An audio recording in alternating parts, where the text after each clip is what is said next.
with the dragon.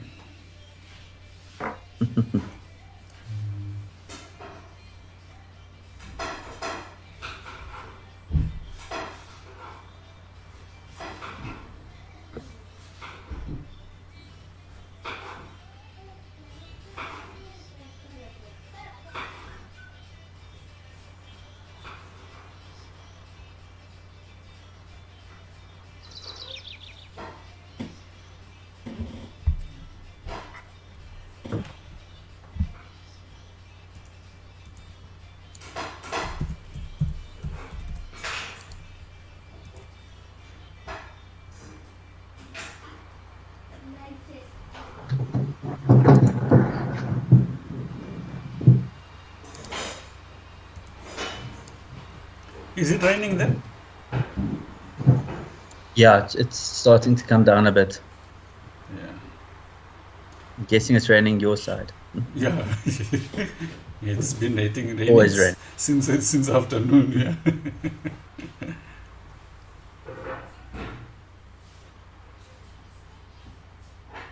The funniest is when you move from this side, this Constantia side, and you go to your side, and it's like dry, sunny, and you have to explain to someone why you're wearing two jerseys and a raincoat.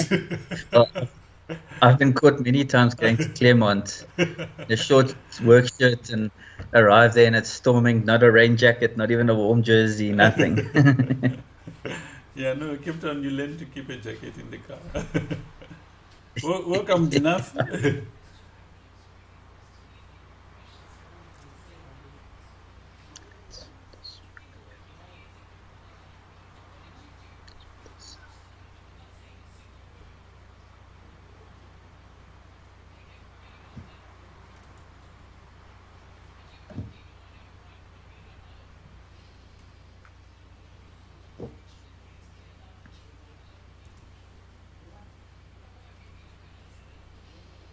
Okay, good.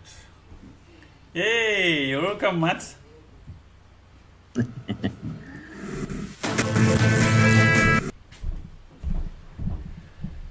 Okay, so we start with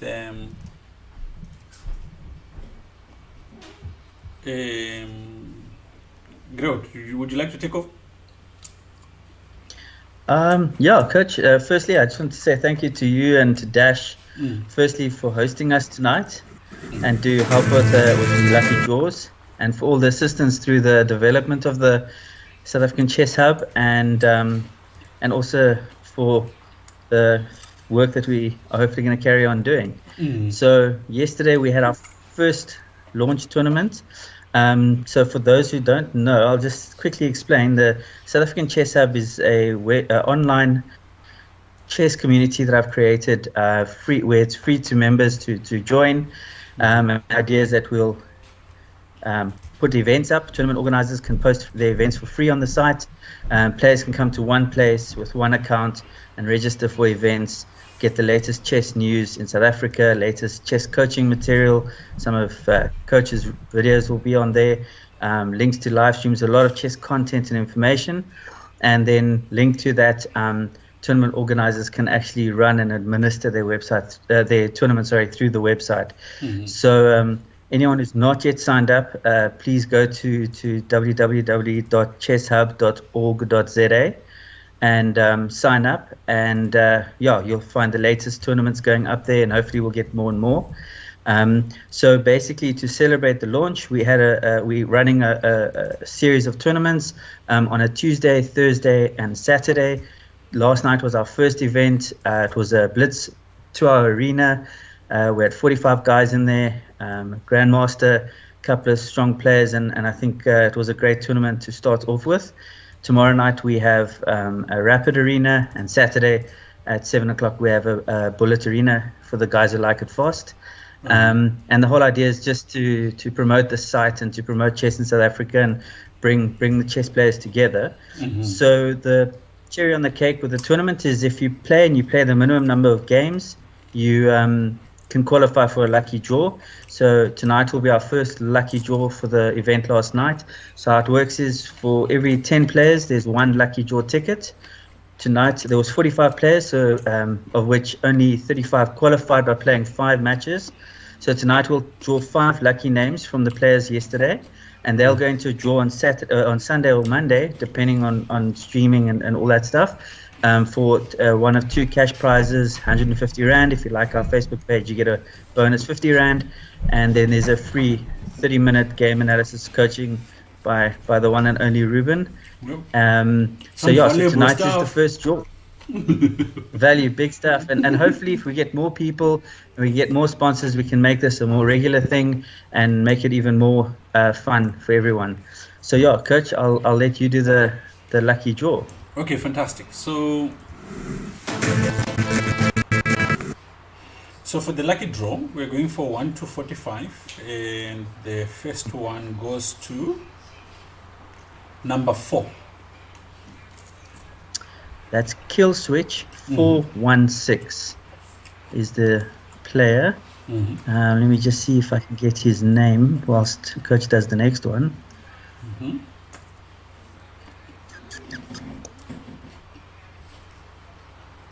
Hey, Kian, welcome. Kiara, welcome. I'm hoping it's you, Kiara, Kill Switch. It's Mvula, Africa. So Mvula wins the first ticket into the lucky draw on Sunday or Monday. Oh, okay. So the lucky draw enters them into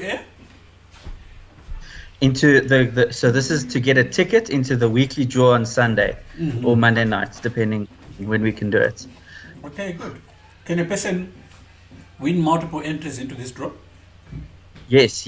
I was going to end off with that. So the more times you play, the more chances you get to enter, and obviously the more players that play, the more tickets are up for grabs in each event. So we only have 4 for last night, so hopefully tomorrow night and on Saturday we'll have even more, so everyone has more chance of winning. Okay, good. Second lucky winner, we go for it? Yep, 100%. Goes to number 23. Number 23. That is username, Lichess username SGO Paul. Let me go see if I can find the user quickly. SGO Paul.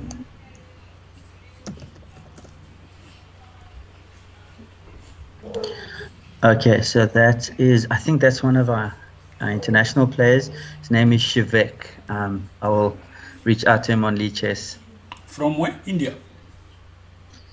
I think so, Coach, yes. Okay. We had a couple of from India and Egypt. We're sharing the love with everyone. Good. Next one?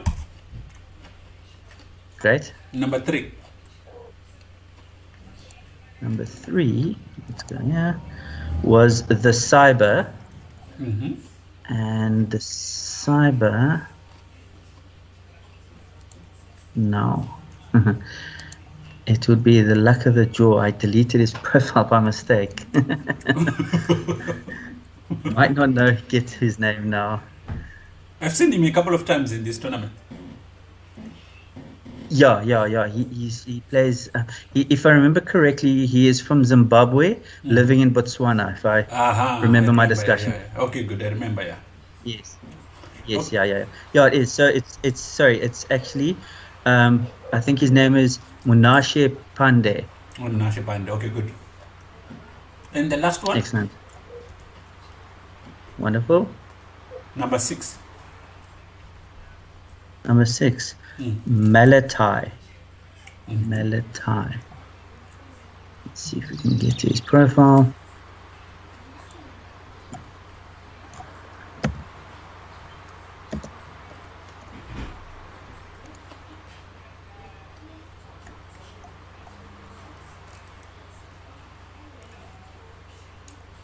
That's let's check here. First name, surname. So that's Ongeziwe Zinto. Okay, good. That's our last lucky prize winner. lucky ticket winner. I'll contact everyone privately, and then they must join us on Sunday or Monday for hopefully the final weekly draw. And tomorrow. So you send the link later on in the chat so that people know what time they... Yes, definitely. I'll do it now. Yeah, once we get going.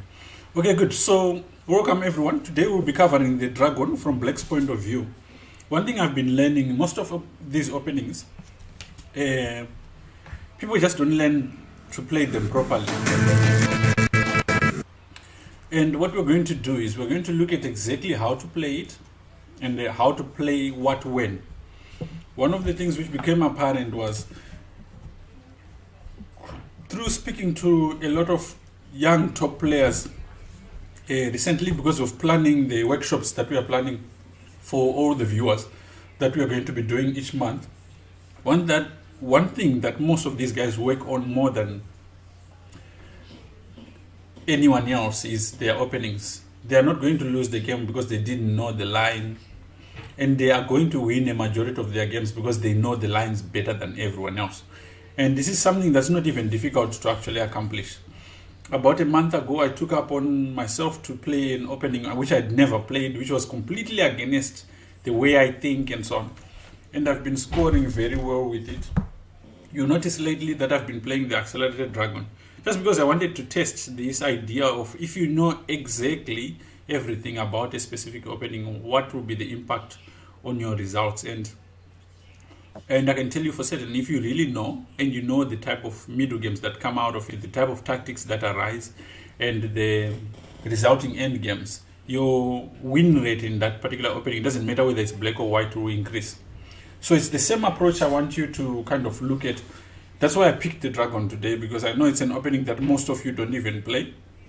It's a different opening. It requires a different level of thinking, and it's unique. It's unique. You have to have played it to really understand. But that's what we're going to try and make sure that you understand. So let's flip the board. And for those hoping to be able to see the moves I make, let's turn off that part. Okay. The theory of it. Let's start with the main line. It's e4, c5, and usually white starts with knight f3, and the sequence I'm going to show you here starts with knight c6, and usually white goes d4, pawn takes, knight takes. The Sicilian is a weird opening in the sense that white gives up deliberately a central pawn for a wing pawn with the hope that he can get more of his pieces quickly into attack before black can defend. However, if black manages to survive these attacks, the endgame is usually a very good opening, very good setting for him, because he's got this minority attack against this majority attack, which means he's got an open file to attack white, who most likely would have pushed a lot of his pawns and has got weaknesses. So as a result, the endgames usually favor black. So after knight takes pawn, in the dragon proper, knight f6 is played, attacking this pawn. So first of all, you can't push the pawn because of the knight. You can't also eliminate the knight to push the pawn, because after knight takes pawn takes e5, black still has this check and he takes the pawn. So this is not a possibility. So after knight f6, you are practically forced to play knight c3. The beauty of this move order is it allows black, or prevents white from playing the Maroczy bind. There's many ways of playing the dragon, because you can approach the dragon like this. You can approach the dragon with this move order of d6. The only problem is after knight takes knight f6 here, white could actually play this bishop d3, which is not available in the knight c6 variation, because after d4, after knight f6, you can't play bishop d3, because now the knight would not be protected. So you've got these small challenges of move order. The problem with the knight c6 variation is it does allow white to play this annoying system called the not Sheshnikov. Welcome, Nashe Pandey. Thank you for following. I think you just won a lucky prize draw just now. Greywood will be in touch. Okay, so this is the problem. The problem with this, you want to avoid this system. Sometimes, if you don't know, it's not a lot of theory. It's not even a refutation. It's just, it can be very annoying if you are not used to the type of play which results here. So that aside, you get into this position where white is attacking e4, and the best way to defend is to play knight c3. And what this rules out is the Marozzi bind, which arises after c4.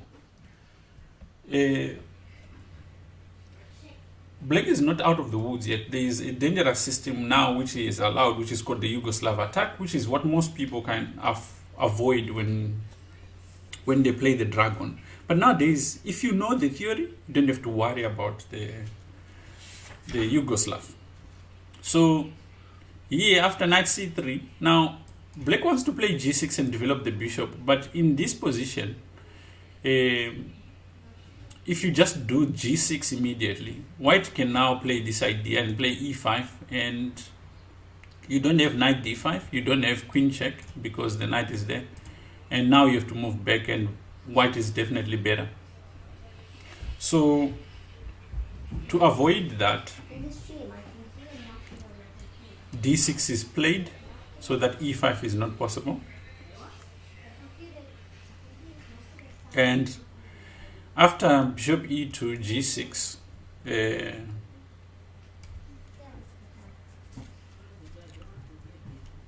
castles, now black just simply finishes development, and you've got the makeup of the basic idea of the dragon. A lot of people don't really know where to start when you're learning an opening, but this is exactly what you need to start. You need to start on the structure, the basic setup, where you're going, what the ideas are. To really get into the ideas, you need to now look at games. So having shown you the beginning part, what we're going to do is we're going to look at an actual game, and the game was some of the earliest games played in the system, and I like it because it gives you a basic idea of what black is going for. So this was a game between Giuzzi and Nutrizio out of an Italian tournament. And what white did was e4, c5, knight f3, knight c6, and after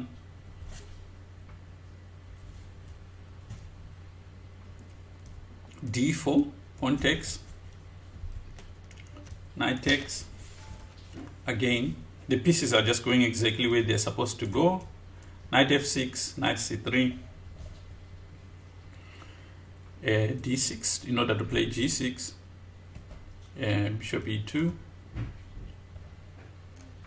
g6, castles, you've seen all this, and bishop g7. So we are at the starting point of the variation, what we almost call it a tabia of one of the lines. So this is the basic setup. What you need to know is that your bishop, the king's bishop, is always fianchetted so that it's on this diagonal. The d pawn goes to d6 to prevent e5. And once you've got that part, you need to know that black usually castles king side. So you're never going to run out of sequences of what to do quite early in the game. You know exactly what you're supposed to do. All right. With that in place, when black plays bishop g7, he is a hidden threat. So let's say, and the threat is actually just built on the idea that this knight is not so well protected. So let's say you play something silly like a3. He's going to play knight e4, And if you play knight takes e4, he's going to just win a piece. So let's make this a little bit more complicated. After knight e4, let's take on c6, and he takes on c3. Okay, so when you're calculating this kind of position, this is a trick I was once taught. What you do is you can get lost easily. You count pawns, you go 1, and he goes, let's say, takes on c6. So you know he's taken a 3-point piece. So you took a 1-point piece and he took a 3. So what you now do is it's now -2. So you go take another 3. It's now +1 on your side. He takes here. It's now -8. He takes there. And it's now +1 your side. And let's say he takes here. It's equal. You take and he takes. Now, although the material is equal in this position, for black, who is first of all trying to equalize, and secondly, he's already equalized and he's ready to get the bishops out. His pieces are much more active. He's got a better pawn center. Hey, Alex, welcome. This is a big positive thing for black already. So this is not what white wants. So already at this point, white has to be very careful with his move order, and this is the best move. Knight to b3. Here, black castles. Notice that black is just still carrying out his opening tasks, which is developing his minor pieces, castling and connecting the rooks. And now, white continues with f4. And this is a slight mistake in this position. So we're already out of theory in this position. Now I want you to assume you're black. Some of the ideas of the dragon are already in play. I want you to see what you would suggest as a move for black here. No matter how silly it may seem, feel free to explain why your move is the best.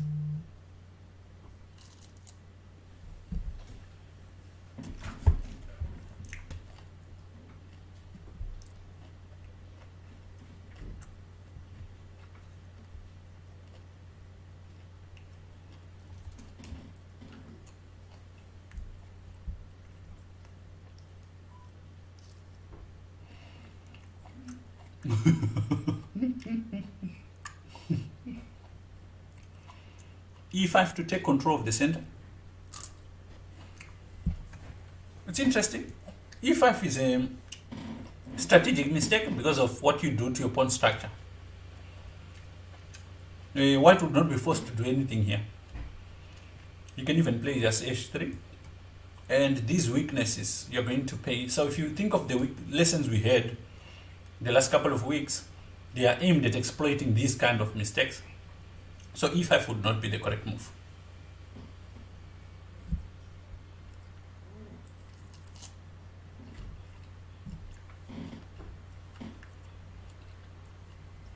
What would you be thinking about Greywood in this position? You laugh first. Not to blunder. What do you think, James? I've got my sidekick here tonight. Yes, James, what do you think? What do you think? Coach, I don't see anything yet. Okay. But in these positions, you should be already. What should be your focus? What should you be thinking about? Bishop d7. Bishop d7 is not a bad move, but it fails to take advantage of the opportunity that black has been handed over. Hey, Kaskin, welcome. Queen b6 check. I would say it's a mistake. Again, you're not taking advantage of there's an opportunity which has been like handed over to black. And this is what I mean by knowing just a few more details than your average opponent will net you a lot of wins. Because most people would not know that actually at this point, white has already made a mistake.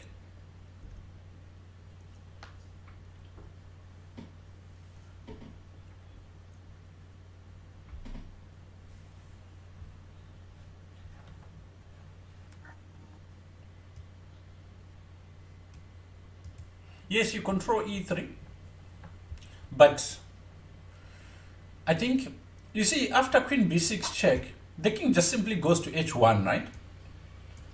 And for a temporary moment, you do control e3. But now let's look at how else do you proceed? Because this is the problem. And I managed to find an explanation for this kind of scenario. There is a book which came out recently. It used to only be available in Russian, I think. I forget its exact name. But anyway, in this book, they discuss this idea of moves that seemingly appear to be wrong, but for some reason, through calculation, they hold. And this is usually caused by a conflict of concepts, conflict of theory or ideas. So queen b6 check violates the idea of developing your queen out too early. But much more important, if you know counterplay in the Sicilian, it starts from these pawns on the queen side. So if your queen is in front of the pawns, you're not going to have counterplay. So in the short term, you definitely get control of e3, but in the long run, you struggle with counterplay.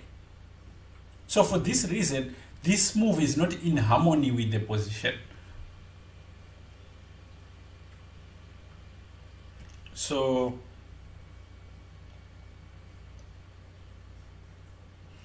the other move that Yubo suggested is a5. a5, again, creates a terrible weakness on b4. On b5, sorry. So white will simply play a4. Yes, he does create this weakness on b4, but eventually this weakness is nothing because white will be able to play c3 and your knight has to go back and you've got a problem. Whereas after a5, because you've got two pawns, you can never chase away whichever piece sits on b5. And then Kaskin says a6. a6 is very slow in this position. After bishop e3, it's highly unlikely you're going to create anything significant on the queen side.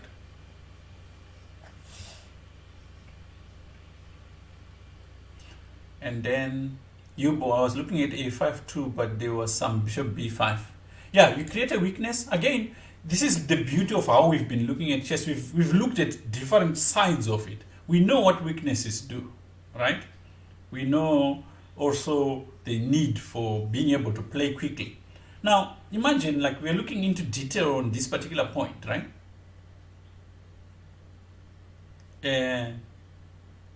Some idea with a4 to play like alpha 0. No. I'm sure you're saying h5 or something like that. No, it's not. The correct move here is b5. It's such an unusual move. Queen c7 so that the rook can go to d8. Yeah, queen c7 again is very slow. And in this position, after bishop e3, white has easy moves to make. The correct move is b5. Now I want you to look at it and let that sink in a little bit.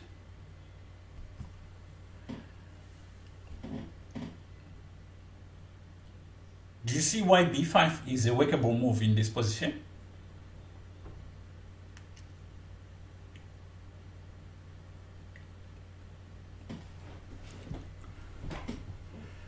It's strange, it doesn't look normal, but it is the correct move in this position, and it holds because of many reasons. But okay, let's look at it. So in the game after b5, b5 is too flashy. Who says there's no room for flashiness on the chessboard? Welcome, my sons. I've seen creative names on Twitch.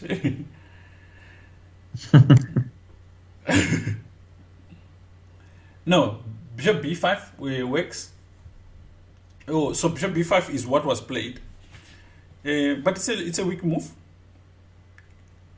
And let's look at knight takes b5. Knight takes b5 doesn't work because, first of all, after queen b6 check, king h1, and knight e4, you've lost a central pawn for a weak pawn.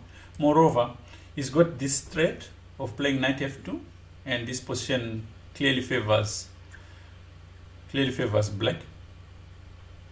That's why he tried a this is the real diamond, that's true. So b5 is actually a nice move. And after bishop b5, okay, again, at this point it was maybe better to play. There's a lot of threats. I mean, if you don't take the pawn, he's threatening to play b4, so it's a real threat. And a3, yeah, it's a move late, but you're playing b6. But this is the difference between openings in the old days and openings nowadays. Openings nowadays, it's a mixture of principles with direct calculation. You just don't play it because Alikan said we should not play it. We analyze also with the computer to check if you can actually pull it off. The exception to the rule is the only way you trap people. When the exception works. You know, like, everyone knows the basic stuff. In fact, that's what you should aim for as a chess player. You should know the basic stuff. But what really gives you that extra is the fact that you know when there's an exception to that rule. And that's what we marvel at when we look at the top players. We marvel at them because they can break the rules. They seemingly break the rules. But no, they just understand the rules enough to be able to play around with them. That's what's happening. So here, in the game, bishop takes was played. We can find the move here.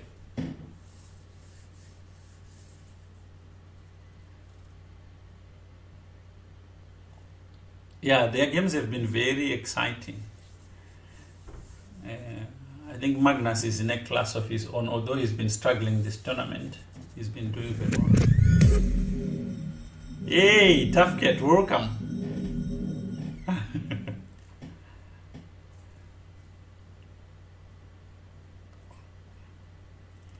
Okay, so in this position, queen b6 check would work.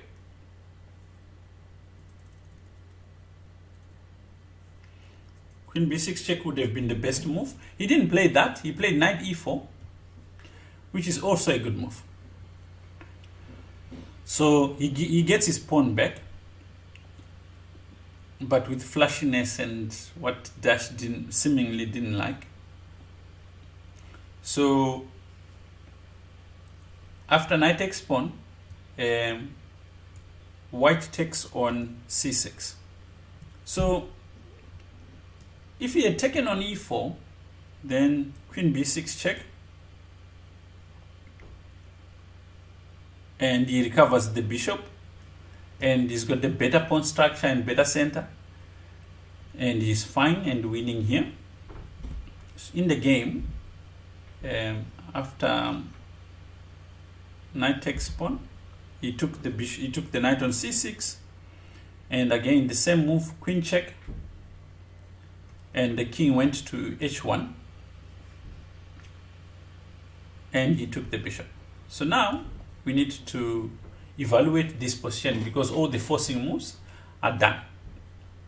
Who is better in this position and why?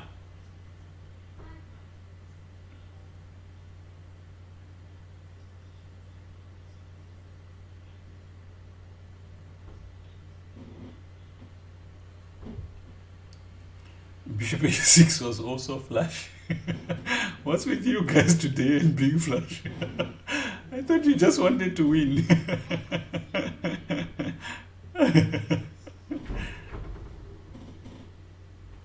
Black because he has more space, that's correct.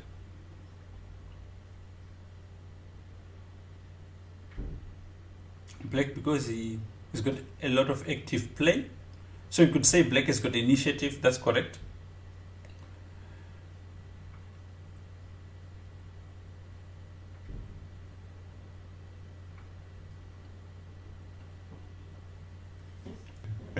So you're saying instead of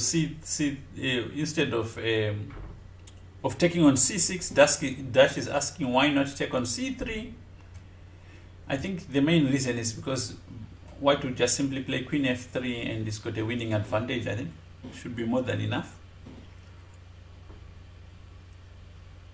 And this would be a mistake. Okay, so yes. So one of the explanation given by Dash is a more concrete explanation. So space, it's a temporary thing, it could change, yes. And initiative, that's a temporary thing, it could change. But the fact that black has got the two bishops and that white has got a compromised king position, those are long-term things. So you need to be very aware of the importance of the more permanent, lasting advantages, because these will shape the future of how the game goes. So white plays the move knight to d5, which is worse than just maybe playing knight to d4 or take on e4. He plays knight to d5. This is a dangerous position for him to start being on the offensive. It's something you need to also really learn to deal with. If your position is bad, don't assume suddenly it's going to have very good attacking chances. If you start attacking from a position of weakness, it's just going to make your position worse. It's almost like not confronting the fact that you've got a bad position. So knight to d5 is a mistake.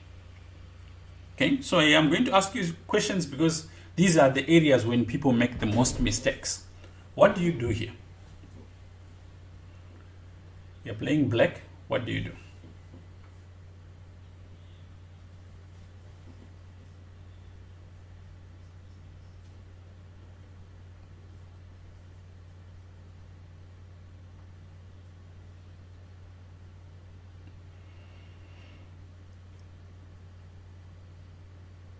Answer me first, Dash. Bishop b7 would lose the queen to knight e7 check, and that raw advantage I was speaking about would be gone. So that would be a backward move.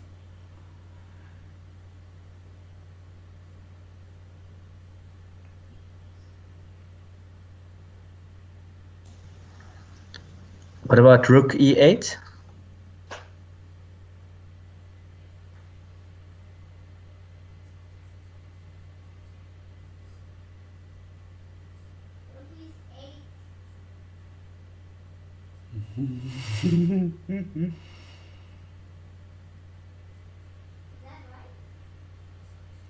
Which one?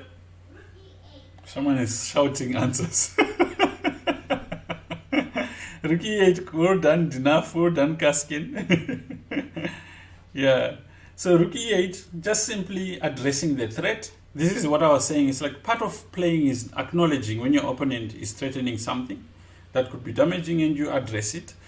And when you're attacking, sometimes it's easy to look for counterattacks and forget what your opponent is doing. Now, if you look at this dragon bishop, it's still holding the c1 bishop, which in turn is holding the a1 rook. And this is the drawback, right? In white's position, not all of his pieces are participating. So after rook e8, he has to figure out a way to get these pieces to play. So after rook e8, he goes c3 to blunt this bishop over here. What do you do now? How do you continue your play?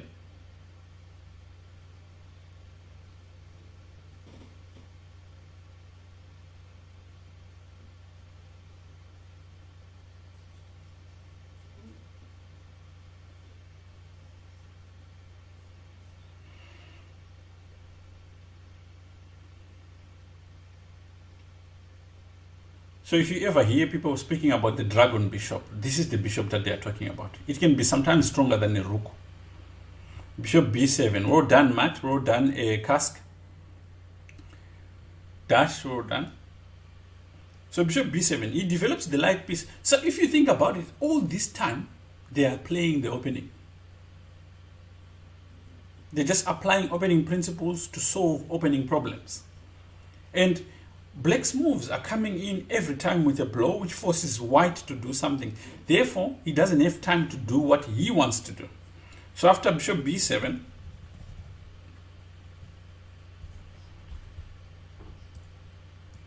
white goes knight e3. This is a double Pepper's moves. Of course, it was under threat here, but it goes here also and protects the square g2.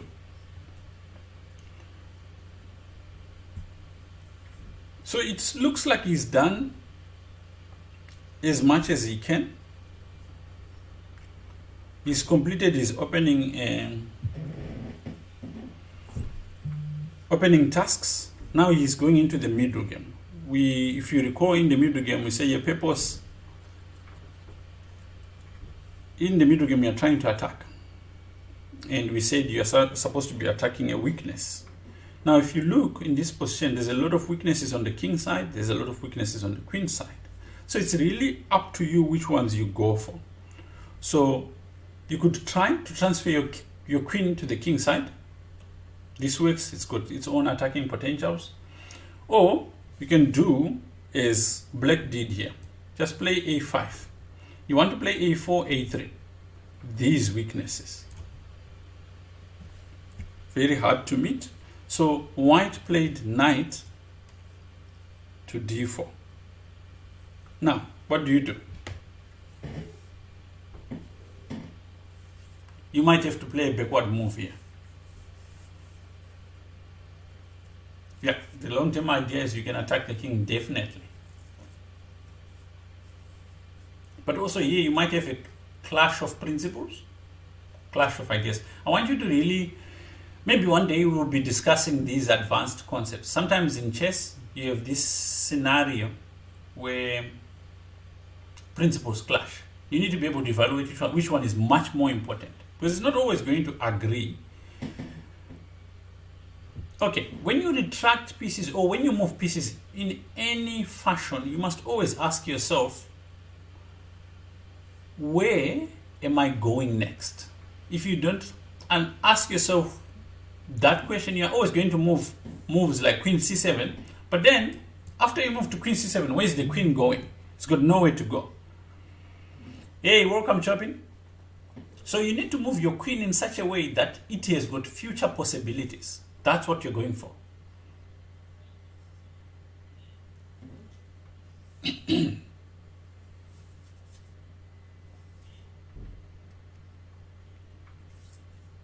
Queen d7. Oh, done that. Welcome, Omaralio. So queen d7 makes sense. You are getting the queen to have potential of some future of coming to the king side. Okay, so he goes f5. He doesn't want you to come that way. And he's desperately trying for counterplay. Okay, so if someone tries to attack you on the, let's say on the side, how do you react?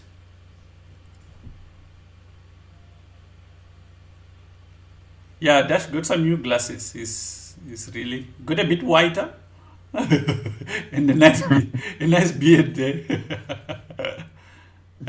Lost a lot of brain cells.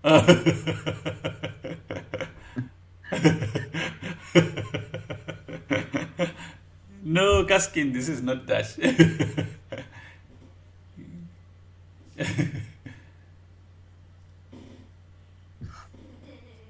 So how do you deal with this f5 turn of events? A wing attack is best met by reaction in the center, but how do you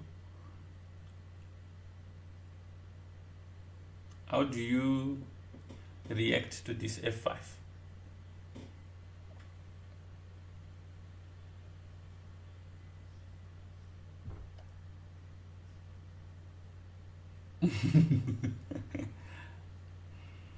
I can't wait for your hair to actually turn gray. Well done, Terry. Well done, Terry. E5. Immediately chase away this knight in the center. This is one of his best placed pieces. So he obviously doesn't want that, of course. So, but he goes knight e2.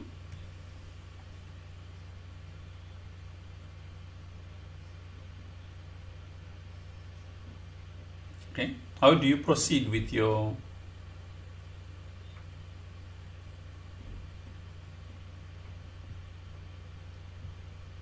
you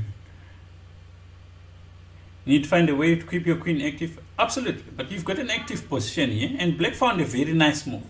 So his last move, e5, blocked his own bishop on g7. So he needs to activate the bishop again. How do you do that?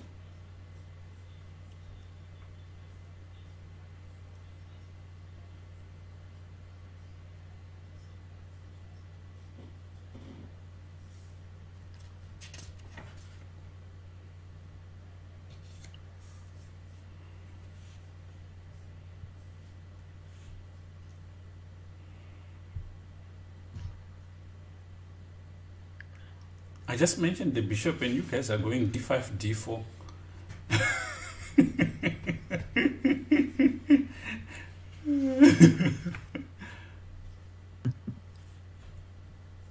Very good, Terry. Bishop h6. Immediately activating this bishop. White goes knight g4.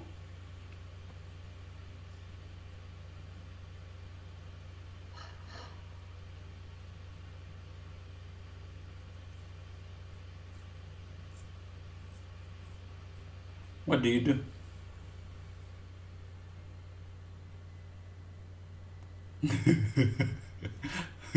I'm laughing at it. I'm saying the bishop. D5, no, it's not bad at all. It's actually a good idea, but it's not thematic.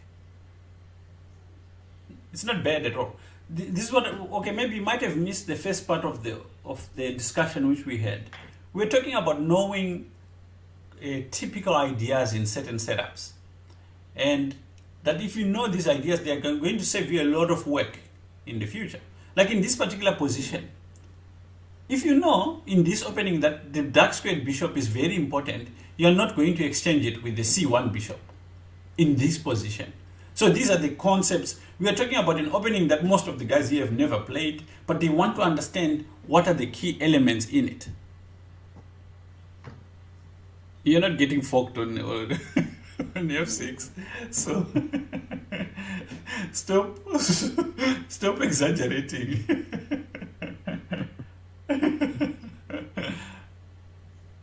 So what do you do?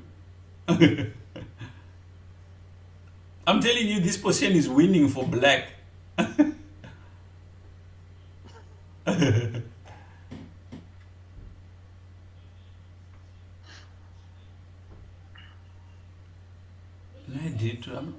What are you guys talking about?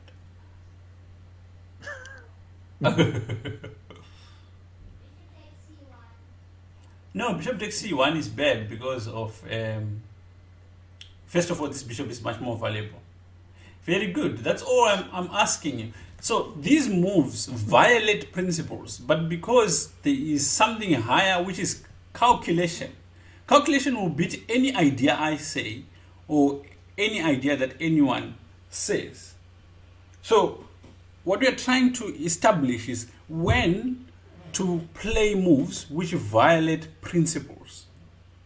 And that's when direct calculation can prove for you that you're going to lose. Right? So So when a master violates principles, he's already calculated like, oh, okay, good. If I don't do A, B, C, D, I'm going to lose like this. In that particular case, you have grounds to violate principles. Black moves backwards, but he's solving a problem, which is one, the bishop is a much more valuable piece than the C1 bishop. Two, F6 is weak. Although black is winning, he can only do this by playing the correct moves. So here, black takes on G6.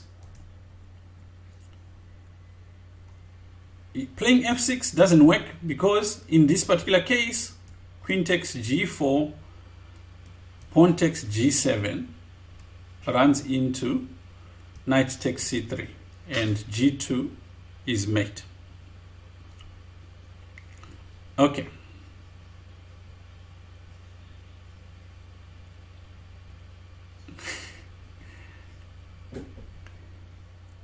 Black is still winning, chopping.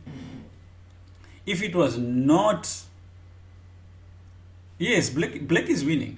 If it was not winning, if it was not, we would not be discussing it. But if it was easy, also everyone would be able to do it. That's why you have to spend some time and learn how to do it. And you're a strong player, so you should be able to pick up this kind of stuff. Okay, so here, after bishop G7, white takes. How do you recapture?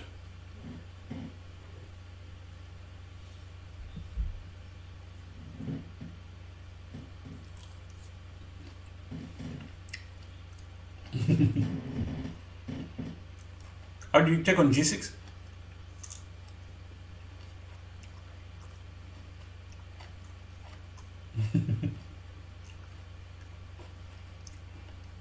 The problem with computers is they never tell you why.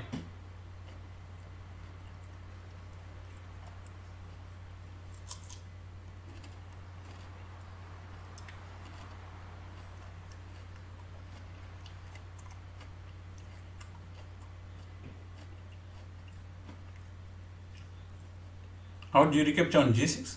Alex, I think your answer is in different dimensions. The other one is coming to us in the physical realm.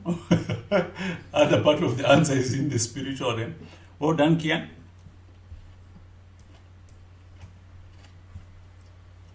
H takes.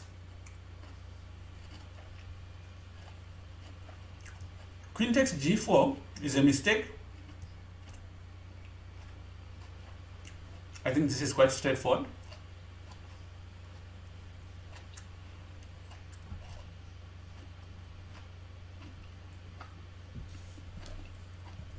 So here, white plays knight h6, and this is a blunder. What do you do here? Again, remember what I said. Principles for secondary to direct calculation.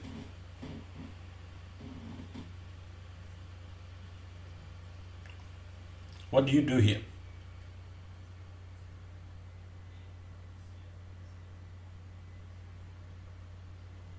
King h7. No, king h7 would be a terrible mistake. Bishop takes h6. Well done.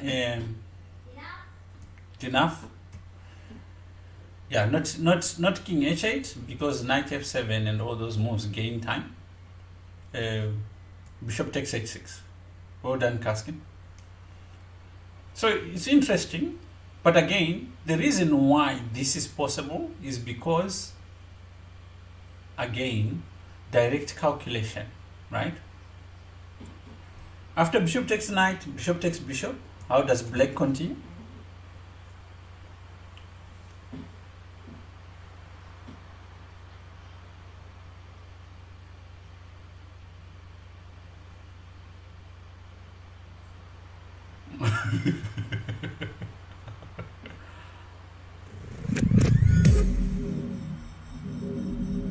Thank you for the like.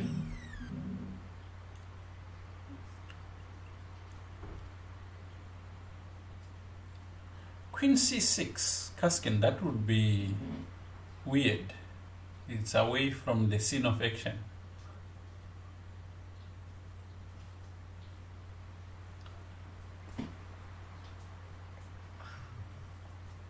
Well done, Alex. Well done. Queen h3. Very strong move. Multiple threats. So Queen h3. Well done, smash. Attacks h6. Much more important. Queen g4 would be slow for the boys. Yeah. So Queen h6 is very good. And what kills me is like whoever was playing white had the nerve to actually take the queen. Listen, if your opponent just gives you his queen, calculate thoroughly why he's giving his queen. There are not good people like that out there. If your opponent is giving you their queen, find out why. Why he's being so generous. So here, white took.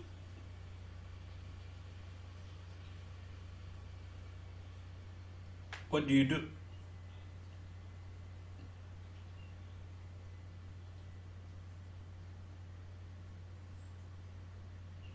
Knight takes c3.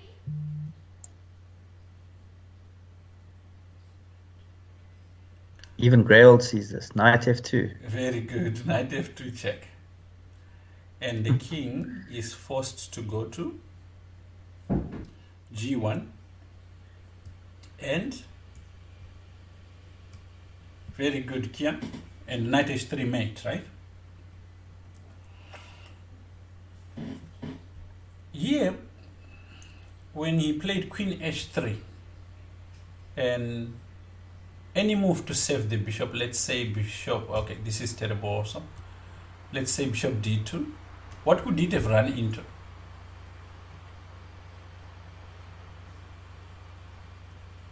Because this was another way you could have tried to save the bishop, right?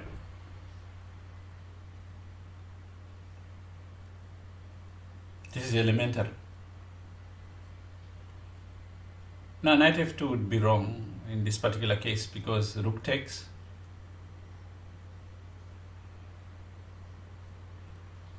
Very good, Yubo. Well done. Knight g3 check. And after let's say king g1, queen mate. This would be correct here.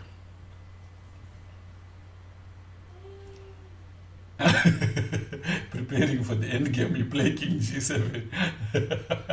No, thank God. Okay, Dash, can you prepare us to raid someone? Thank you so much. This will be it for today.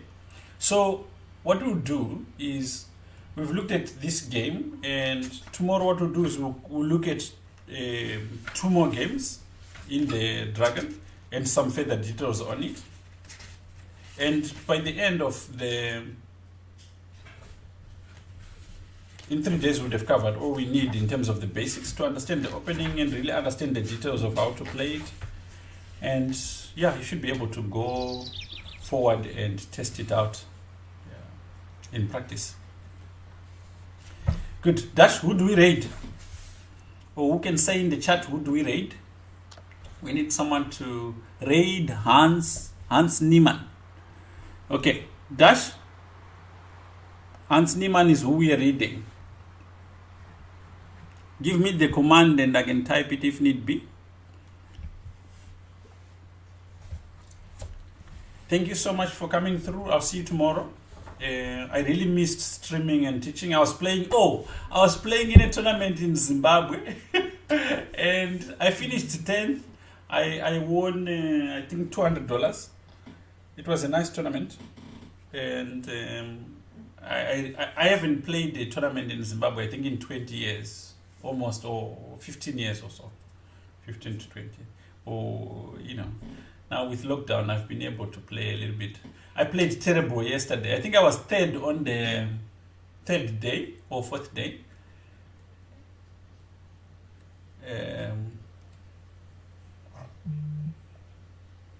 Okay, let's take us to church, Dash.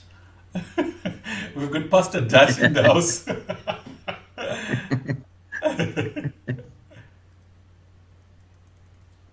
Thanks, coach. Yeah. No, yesterday I played terrible. Oh no, it's a pleasure. Yeah, Greg. I played terrible yesterday. I wasn't into it. I was winning games and I would lose them. It was terrible.